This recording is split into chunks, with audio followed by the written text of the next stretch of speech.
Apa hukum crush ataupun suka pada seseorang dalam diam? Dengar baik-baik. Allah tidak hukum seseorang berdasarkan perasaan dia, tapi Allah hukum seseorang berdasarkan tindakan dia. Contoh, kita suka sama perempuan. Benda perasaan suka tu dia datang tiba-tiba, betul tak? Nak buang, aku tak suka kau. Tak boleh. Perasaan suka tu fitrah. Tapi Allah tak hukum kita berdasarkan perasaan suka tu, tapi apa tindakan kita lepas kita ada perasaan tu.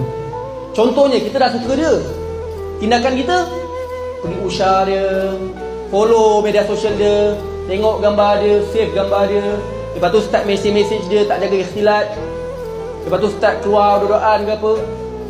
Dosa lah. Tapi kalau tindakan kita suka dia, tapi kita usaha untuk tundukkan pandangan, kita doakan yang baik-baik, kita usaha untuk tidak ikhtilat, maka dapatlah pahala kerana melawan nafsu tu. So ingat, Allah tidak hukum kita berdasarkan perasaan, tapi Allah hukum kita berdasarkan tindakan kita.